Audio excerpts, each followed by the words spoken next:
High friends, LBW web சீரிஸோட episode 53 and 54 தான் இந்த வீடியோவில் பார்க்க போகிறோம். ஃபர்ஸ்ட் சீனில் மேம் கோச்சஸ் கிட்ட பேசிட்டு இருக்காங்க, நடராஜ் கிட்டையும் ரங்கன் கிட்டையும் பேசிட்டு இருக்காங்க. உங்களுக்கு இங்கே இன்ட்ராக்ட் பண்ணுறதுக்கான சான்சஸ் வந்து அதிகமாக இருக்கும், அதை நல்லா யூஸ் பண்ணிக்கோங்க அப்படின்னு சொல்லிட்டு இருக்காங்க. உடனே நடராஜ் சொல்றாரு, இங்கே சான்சஸ்லாம் அதிகம் தான், ஆனால் நீங்கள் எடுத்திருக்க சில டெசிஷனால தான் இங்கே நம்மள எல்லாருமே குறைச்சி எடை போடுவாங்க அப்படின்னு சொல்லுவாரு. என்னடான்னு பார்த்தா ரங்கனை தான் வந்து நக்கல் பண்ணிட்டு இருக்காரு எப்பயும் போல. ஒரு பிடி சாரை போய் கோச் ஆக்கிருக்கீங்களே, அதை பற்றி தான் எல்லாம் பேசுவாங்க அப்படின்னு சொல்லும்போது, அகாடமி பற்றி பேசுறதுலாம் நான் பார்த்துக்கிறேன், நீங்கள் அகாடமியில் இருக்கிற மாதிரியே இருக்காம இங்கே நாம எல்லாருமே ஒரு டீம் அப்படிங்கிறத மைண்டில் வச்சுக்கோங்க அப்படின்னு சொல்லிட்டு மேம் சொல்லிட்டு போயிடுறாங்க. சொல்லிட்டு அங்கே மீட்டிங்க்கு வந்திருக்க பெரிய பெரிய ஆளுங்க வந்திருப்பாங்கல்ல, அவங்கள்ட்ட போயிட்டு நடராஜ் ரங்கன் அவங்க ரெண்டு பேரும் இன்ட்ரோ கொடுத்துட்டு இருக்காங்க. இவர் நினைச்சதுக்கு ஆப்போசிட்டா பார்த்தா ரங்கனை போய் எங்களுக்கு தெரியாதா அப்படின்னு சொல்லிட்டு எல்லாரும் கேட்கறாங்க. அப்ப ஸ்டார் பிளேயரா இருந்தாரு, இப்ப ஸ்டார் கோச் ஆக போறாரு அப்படின்னு சொல்லி அவரை புகழ்ந்துட்டு இருக்காங்க. அதுக்கப்புறம் அந்த டைம்ல வந்து அவர் டோர்னமெண்ட்ல எப்படிலாம் ரன் அடிச்சாரு அப்படிங்கறத பத்தி எல்லாம் பேசிட்டு இருக்காங்க. அப்புறம் ரங்கன்டே சொல்றாங்க, நீங்க இங்க என்னெல்லாம் பிளான் வச்சிருக்கீங்க அப்படின்னு பார்க்க தான் நாங்க ரொம்ப எக்ஸைட்டடா இருக்கோம் அப்படின்னு சொல்லி அவனே புகழ்ந்துட்டு இருக்கும்போது நடராஜ் கடுப்பாயிட்டு கிளம்பிடுறாரு.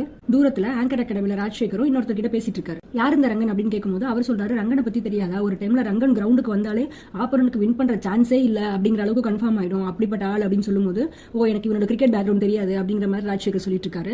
இன்னொரு சைட்ல நடராஜ் வந்து கோமா போவர்ல அவருக்கு சப்போர்ட் பண்றதுக்காக அவங்க ரெண்டு பேரும் பேசிட்டு இருப்பாங்க. ஒரு காலத்துல ஹீரோவா இருந்தான், இப்ப என்ன இவனுக்கு ஹைப் கொடுத்துட்டு இருக்காங்க அப்படின்னு ஒருத்தர் கேட்கிறாரு. இன்னொருத்தர் சொல்றாரு, இல்ல அவர் ஸ்டார் கோச் ஆக கூட சான்ஸ் இருக்கு அப்படின்னு சொல்லி இன்னொருத்தர் சொல்றாரு. இது மாதிரி பேசிட்டு இருக்காங்க. நெக்ஸ்ட் சீன்ல ராஜசேகர் கேட்கிறாரு, என்ன MNCயை காப்பாத்துறதுக்காக ஓல்டு ஸ்டூடெண்ட்ஸ் எல்லாரையும் கூட்டம் சேர்த்து வச்சிருக்கீங்க போல அப்படின்னு கேட்டுட்டு இருக்காரு. உடனே மேம் சொல்றாங்க, அகாடமில இருந்து வெளியில அனுப்பிச்சவங்களை தோக்கடிக்கிறதுக்காக நான் எங்க ஸ்டார் பிளேயர்ஸை யூஸ் பண்ணிக்கிறது இல்ல அப்படின்னு சொல்லிட்டு மேம் நக்கலா சொல்லுவாங்க. ரங்கனும் ராஜசேகர் நல்லா திட்டி விடுவாரு, நான் இவ்வளவு நாள் கிரிக்கெட் குள்ள வராம இருந்தேன், அதனால நீங்க உங்க பிளேயர்ஸ் டிசைன் பண்ண மாதிரியே ஆடிப்பாங்க, இனிமேலாம் அதுக்கான சான்சஸ் ரொம்ப கம்மி அப்படிங்கிற மாதிரி சொல்லி அனுப்புவாங்க. அடுத்த சீன்ல போயிட்டு ரங்கன் மேம்க்கு டேப்லெட் கொடுத்துட்டு இருப்பாரு. கொடுத்துட்டு பத்மா மாத்தேகன் இந்த மாதிரி டீமுக்குள்ளே உள்ள இஷ்யூ அதெல்லாம் பத்தி பேசிட்டு இருப்பாங்க. அடுத்த நாள் பாய்ஸ் டீம் கிட்ட போயிட்டு இது மாதிரி நீங்க யார் கூட எல்லாம் மோத போறீங்களோ அந்த ஆர்டர்லாம் சேஞ்ச் ஆயிருக்கு அப்படின்னு சொல்லிட்டு நடராஜ் சொல்லிட்டு இருப்பாரு. அதே மாதிரி கேர்ள்ஸ் டீம் கிட்ட போயிட்டு ரங்கன் சொல்லிட்டு இருப்பாரு. சொல்லும் போது அவங்க எல்லாருக்கும் ஒரே டவுட்டா இருக்கும், நாங்க எப்படி ஆடுவோம்னே தெரியல சார், இது வரைக்கும் கேர்ள்ஸ் டீம் ஒரு டைம் கூட குவாலிஃபை ஆனதே இல்ல அப்படின்னு ஒரு கான்பிடென்ட்டே இல்லாம பேசுவாங்க. அப்ப ரங்கன் சொல்லுவாரு, இது மாதிரி நீங்க கான்பிடென்ட்டே இல்லாம பேசுனீங்கன்னா ஈஸியா ஜெயிக்க வேண்டிய மேட்சை கூட கண்டிப்பா தோத்துருவீங்க, அதனால ஃபர்ஸ்ட் பயப்படாம ஆடுங்க, பயந்தாலே கண்டிப்பா தோத்துருவோம் அப்படிங்கிற மாதிரிலாம் சொல்லி மோட்டிவேட் பண்ணிட்டு இருப்பாரு. அடுத்த சீன்ல ரிஷி வந்து ரெஸ்ட் ரூம்காக ஹாஸ்டல்ல வெயிட் பண்ணிட்டு இருப்பான். ரிஷி போறதுக்குள்ள பாண்டு போயிடுவான். திருப்பி வந்து அடுத்து ரிஷி போலான்னு பார்த்தா திடீர்னு வீரா நடுவுல புந்து போயிட்டு இருப்பான். இந்த மாதிரிலாம் நடந்துட்டு இருக்கும். அப்ப என்னடா உங்க ஹாஸ்டல்ல ஒரு சிஸ்டமே கிடையாதா அப்படின்னு சொல்லிட்டு ரிஷி கேட்டுட்டு இருப்பான். அப்ப மணி பார்த்தா ஏதோ உட்காந்து திங்க் பண்ணிட்டே இருப்பான், டென்ஷனா இருப்பான். அப்ப பாண்டு கேட்கறான், ஏன்டா டென்ஷனா இருக்குன்னு சொல்லும்போது, இவனுக்கு ஆங்ஸைட்டி இஷ்யூ இருக்கு, அதனால இவன் ஒழுங்கா ஆடுவானான்னு தெரியல அப்படின்னு ரிஷியை கை காமிச்சு சொல்லுவான். அதே மாதிரி மாத்தையன் ப்ரோவும் வருவாரான்னு தெரியல டோர்னமெண்ட்டுக்கு, அது மாதிரி தங்கமோட அம்மா அப்பா வேற வந்திருக்காங்க, அவ வேற ஒழுங்கா ஆடுவாளான்னு தெரியல அப்படின்னு மத்த எல்லார பத்தியுமே சொல்லிட்டு இருப்பான். உடனே பாண்டு கேட்பான், அவனோட நிக்னேம் அதுல பாண்டா அந்த ஃப்ளோலே வருது. அவன் கேட்பான், ஏன்டா நீயும் தான் டோர்னமெண்ட் ஆடுற, அது உனக்கு ஞாபகம் இருக்கா அப்படின்னு கேட்கும்போது, நான் இதெல்லாம் சீரியஸாவே எடுத்துக்கிறது இல்லடா, என்ன வருமோ அதை ஆடிட்டு வந்துட வேண்டியதான் அப்படிங்கிற மாதிரி மணி சொல்லிட்டு இருப்பான். நெக்ஸ்ட் சீன்ல தங்கம் வந்து சீரியஸா நோட்ஸ் எடுத்துட்டு இருப்பான். மணி அப்படியே பின்னாடி வந்து எட்டி பார்த்துட்டு இருப்பான். என்னடா எடுக்கிறான்னு பார்த்தா அவரோட டவுட்ஸ் எல்லாம் வந்து நோட்ஸ் எடுத்துட்டு ரொம்ப பயந்துட்டு உட்காந்துருப்பா. இந்த மாதிரி டவுட்ஸ் எல்லாத்தையும் நோட்ஸ் எடுத்துட்டே இருந்தீங்கன்னா ரொம்ப நர்வஸ் ஆகியே வந்து ஒழுங்கா விளையாட மாட்டா, எதுக்கு இதெல்லாம் பண்ணிட்டு இருக்கேன் அப்படிங்கிற மாதிரி மணி கேட்டுட்டு இருப்பான். புது டீம், புது பிளேஸ், ஜாலியா எக்ஸ்கர்ஷன் போற மாதிரி போயிட்டு வரலாமா அப்படின்னு சொல்லிட்டு இருப்பான். அப்பதான் தியோ வந்து உடனே சொல்லுவா, இது மாதிரி தான் நைட்டு ஃபுல்லாவும் என்கிட்ட டவுட் கேட்டே சாவடிச்சிட்டா, என்ன தூங்கவே விடல அப்படின்னு சொல்லும்போது மணி கிண்டலா சொல்லுவான், ஏன் உனக்கு வேற நல்ல பிளேஸே கிடைக்கலையா டவுட் கேட்கறதுக்கு, இவங்க கிட்ட போய் கேட்டிருக்க அப்படின்னு சொல்லிட்டு 3 பேர் விளையாண்டு அப்புறம் கேஷுவலா போயிடுறாங்க. நெக்ஸ்ட் சீன்ல டோர்னமெண்ட்டுக்காக எல்லாரும் கிளம்பி போயிட்டு இருப்பாங்க. பத்மா மட்டும் வராம அவங்க படம் போன் நோண்டிட்டு நின்றுட்டே இருப்பாங்க.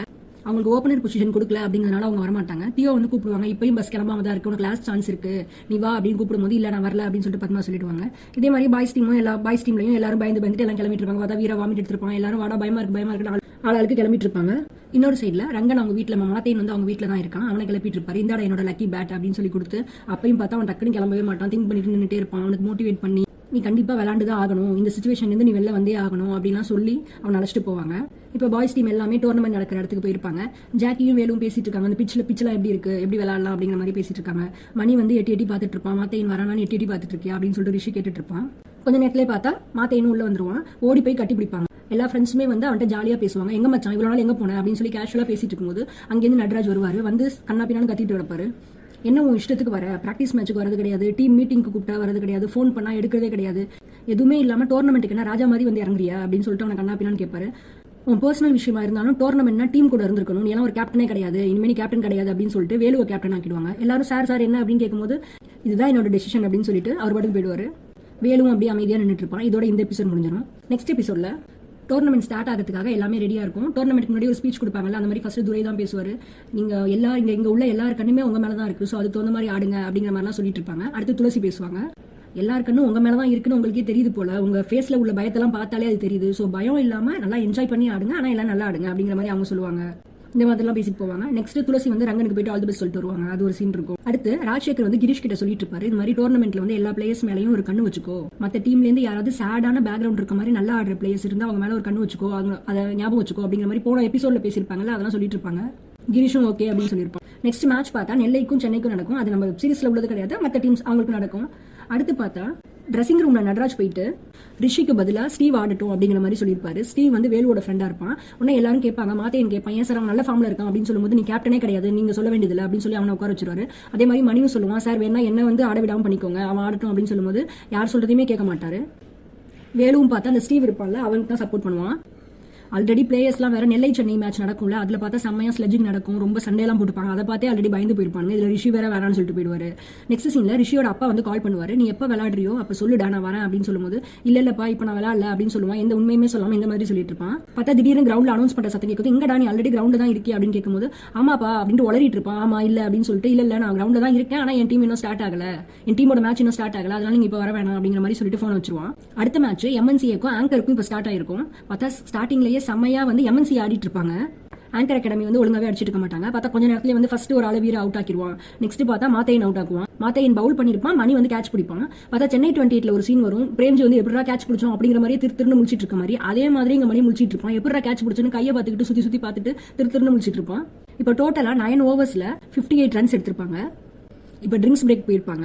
ஆங்கர் அகாடமியில் அவங்களோட கோச் வந்து கண்ணாப்பினான்னு திட்டுறாரு, இது என்ன 9 ஓவரில் 58 ரன் தான் எடுத்திருக்கீங்க, உங்களோட டார்கெட் வந்து 160+ எடுக்கணும், நெட்லலாம் எப்படி ப்ராக்டிஸ் பண்ணுறீங்க, இங்கே என்ன உட்காந்து கிரவுண்டில் தடவிட்டு இருக்கீங்க அப்படி இப்படின்னு சொல்லி கண்ணாப்பினான்னு திட்டுறாரு. இந்த பக்கம் ஆங்கர் அகாடமியில் வேலுவா தான் சொல்லிட்டு இருப்போம், நம்ம நல்லா ஆடிட்டோம், ஸ்டார்டிங்கில் பவர் பிளே செம்மையாக அடிச்சிருக்கோம் அப்படின்னு சொல்லிட்டு.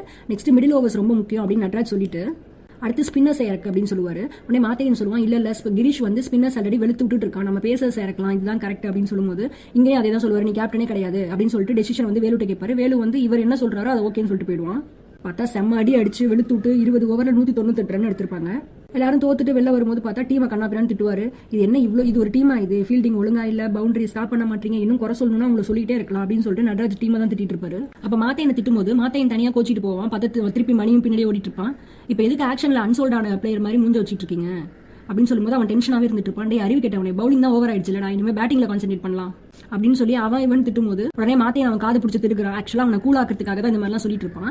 இது எல்லாத்தையுமே அங்கிருந்து அனு அப்படின்னு சொல்லிட்டு ஒரு பொண்ணு, அதாவது மத்த டீம்ல மத்த அகாடமியில உள்ள ஒரு பொண்ணு பார்த்துட்டே இருக்க மாதிரி ஒரு சீன் காமிச்சிட்டு இருப்பாங்க. மாத்தையன் காது பிடிச்சி திருக்கும் போது, ப்ரோ இல்ல ப்ரோ நான் இப்படிலாம் சொல்லல, உங்க மனசாட்சியே அப்படி கேள்வி கேட்காதுன்னு தான் சொல்லிட்டு இருந்தேன் அப்படின்னு சொல்லிட்டு அவங்க கிண்டலா இது பண்ணிட்டு மூவ் பண்ணிட்டு போயிடுவான். அடுத்து எம்என்சி ஆட போவாங்க. வேலு சொல்லுவான், இது மாதிரி ஸ்லெட்ஜிங் ரொம்ப பண்ணுவாங்க, நீ அதெல்லாம் கான்சென்ட்ரேட் பண்ணாம பேட்டிங்ல கான்சென்ட்ரேட் பண்ணு அப்படின்னு சொல்லிட்டு மாத்தையன் கிட்ட சொல்லுவான். 2 பேரும் செம்மையா அடிச்சிட்டு இருப்பாங்க. ஃபர்ஸ்ட் ஓவர்லேயே பார்த்தா 28 ரன் அடிச்சிருப்பாங்க. ஆங்கர் அகாடமியும் விடவே இல்லாம ஸ்லெட்ஜிங் தொடர்ந்து பண்ணிட்டே இருப்பாங்க. என்னடா அவங்க அப்பா மாதிரியே மூஞ்ச வச்சிட்டு இருக்கா, இந்த மாதிரியே மூஞ்ச வச்சிட்டு இருந்தீங்கன்னா ஒன்னையும் கிரிமினல்னு சொல்லி ஜெயில போட்டு போறாங்க அப்படின்னு சொல்லிட்டே இருப்பாங்க. இவன் அதெல்லாம் கண்டுக்காம அடிச்சிட்டே இருப்பான். பார்த்தா ட்ரிங்க்ஸ் பிரேக் வந்ததும் நட்ராஜ் சொல்லுவாரு, இது மாதிரி உங்க அம்மா இப்படி வந்ததும் நீ செம்மையா அடிப்புன்னு தெரிஞ்சிருந்தா உன்னை முன்னாடியே அழைச்சிட்டு வந்திருப்பேன் உங்க அம்மாவை அப்படின்னு சொல்லிட்டு நக்கலா சொல்லிட்டு இருப்பாரு. பார்த்தா அவனுக்கு செம கடுப்பாயிடும். கடுப்பாயிட்டு போவான். பார்த்தா 2 பால்லேயே சுத்தி அவுட் ஆயிடுவான். கடுப்பாயிட்டு அவன் பாட்டுக்கு தனியா போவான். பார்த்தா தியோ பின்னாடியே போவாங்க. உடனே ரங்கன் இல்ல நான் போறேன் அப்படின்னு சொல்லிட்டு பின்னாடியே போயிட்டு, நீ எவ்வளோ ஹோல்ட் பண்ணுமோ அதெல்லாம் வந்து விளையாடும் போது ஹோல்ட் பண்ணிட்ட, நீ இப்போ எதுவுமே ஹோல்ட் பண்ணாத, உனக்கு எவ்வளோ எமோஷன்ஸ் இருக்கோ எல்லாத்தையும் விட்டுரு அப்படின்னு சொல்லும்போது பார்த்தா அழுக ஆரம்பிச்சிருவா. எங்க அப்பா அப்படி பண்ணதுக்கும், எங்க அப்பா ஜெயிலுக்கு போனதுக்கும், எங்க அம்மா இந்த மாதிரிலாம் பண்ணதுக்கும் நான் என்ன பண்ண முடியும் அப்படின்னு சொல்லிட்டு ரங்கன்ட்ட அழுதுட்டு அதுக்கப்புறம் நார்மல் ஆயிட்டு வருவான். இப்போ வரப்ப பார்த்தா மணி தான் அடிச்சிட்டு இருப்பான். மணி செமையா அடிக்கிறான் அப்படிங்கும்போது அந்த அபி அந்த பொண்ணு வந்தாங்கல்ல, அவங்க வந்து சொல்லிட்டு இருப்பாங்க, ஏன் நான் ஒரு பையனை சொன்னலடி அது இவன் தான், ஒருத்தர் டென்ஷனா இருந்தான், செம்ம ஜாலியா பேசி டக்குன்னு அவன் மைண்டை மாத்தி கூலாக்கிட்டு போயிட்டான் இவன் தான் அப்படின்னு சொல்லி அவனை ரொம்ப புகழ்ந்து பேசிட்டு இருக்கும்போது எல்லாரும் நோட் பண்ணிட்டு இருக்காங்க. பார்த்தா தங்கமும் அதை நோட் பண்ணுவா. அப்ப தியோ கூட மாத்தேன் சொல்லுவா, டே மணிக்கு ஒரு பொண்ணு விழுகிறாங்க பாருன்னு சொல்லிட்டு இருப்பா. பார்த்தா தங்கம் இது எல்லாத்தையுமே நோட் பண்ணிட்டு தான் இருப்பா. இப்ப பார்த்தா மணியும் அவுட் ஆயிடுவான். அடுத்தடுத்து எல்லா பிளேயர்ஸும் அவுட் ஆகி மொத்தம் 58 ரன்ஸ் டிஃபரன்ஸ்ல வந்து தோத்துருப்பாங்க. மொத்தமாவே டோட்டலா 140 தான் அடிச்சு தோத்து போயிருப்பாங்க. உடனே ராஜசேகர் மேம் கிட்ட சொல்றான், என்ன மேம் உங்க பாய்ஸ் டீம் இவ்வளவு கேவலமா தோத்து போயிட்டாங்க, பாய்ஸ் டீமே இவ்வளவு கேவலமா தோத்துருக்காங்கன்னா அப்ப கேர்ள்ஸ் டீம் என்ன பண்ணுவாங்க அப்படின்னு சொல்லிட்டு அவங்களும் தோக்கிறதுக்கு ஆல் தி பெஸ்ட் அப்படிங்கிற மாதிரி சொல்லிட்டு போயிடுவாரு. இதோட இந்த எபிசோட் முடிஞ்சிடும். நெக்ஸ்ட் எபிசோட்ல என்ன நடக்குதுன்னு அடுத்த வீடியோல பார்க்கலாம். தேங்க்யூ.